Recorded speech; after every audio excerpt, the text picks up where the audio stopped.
Good afternoon, everyone. It's Louise from Eleanor Grace. I thought I'd give you an update on the Easter egg stitch along that I've been doing this weekend. So I have made progress on some, and on some I've got a bit more to do. Had a weekend of catching up with friends and chatting, so I didn't get quite as far as I wanted to. So these two I haven't really made any more progress on. My little egg yolk one and the pink one here. So I'm going to put those ones to one side and get the three that I have worked on. This one, as you remember, I started to think it looked a little bit like a cherry blossom, and I thought I was just going to put a few little strands out. In the end, I went a little bit mad and put quite a few on there, but I do like the look of it. I do like the way it's turned out, so I'm quite happy with that.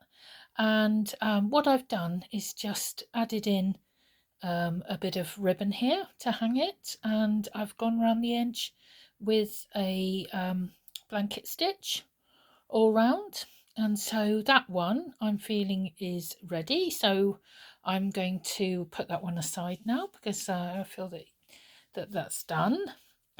This one I have made a bit more progress on as well. If you remember from the last video, I was thinking that I was going to start coming out here a little bit, so since last time, from the felt disc in the centre, the seed stitch and the fly stitch, which was already completed, I've added some French knots. Then I've gone round with a chain stitch in a variegated thread, which looks really good.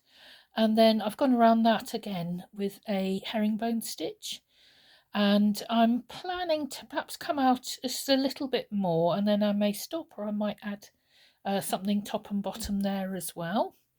So that one's coming along and not too far from finished. And this one has moved on quite a bit since you saw it last time. This one was the one with the two pink strips here. And I was initially going to leave this centre bit empty, but once I started adding a fly stitch round the top and bottom, I felt it really looked good with a bit more on there, so I did more French knots, and I'm really quite pleased with how that's come out. And then I added more French knots here because I was started off going around the edge, but I felt actually it would be better to have a few more French knots here to tie in with the edging around here. So at the moment I'm just starting to go round, and obviously at this point I'm going to have to put my loop in if I am not going to leave it open to put chocolates in, which I don't think I will with this one, mainly because the this is a rather fine sort of not very heavyweight felt, and if I was to try and fill it with chocolates I think it would probably burst. So I'm going to add in a little ribbon here, and the nearest I've got to yellow is cream actually.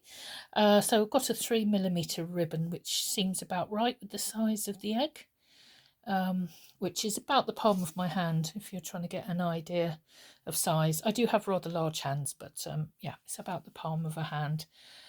So this one I'm just going to be adding the hanging loop in, and then I'm going to carry on around the edge. With this one I'm just doing a running stitch, so quite simple, just a simple running stitch going around the edge. You can see on the back there I've got quite a long piece, it's a bit too long actually, quite a long piece of thread, so I will probably do that off camera because otherwise I think I'll be a bit fingers and thumbs. So what I'm going to do is pop that in there, and I'm just going to stitch it through with a bit of just normal, you can't see that as it's white, with just a normal bit of thread, even though it's not quite the right colour. Probably have got some yellow somewhere, which I might try and find, but even though it's not quite the right colour, it doesn't really matter because I'll go over it with a stitch when I carry on the running stitch around there. But I thought I'd just update you with my progress so far, and if you're interested in doing some of these, I'd love to hear how you've got on, and I'd love to see in the comments how you're doing, or whether you're going to make some of these in time for Easter. So that's all from me for the moment, but I will update again later in the week when I hopefully have had enough time to finish the others and see what else I'm going to do with these. So it's goodbye from me. Bye.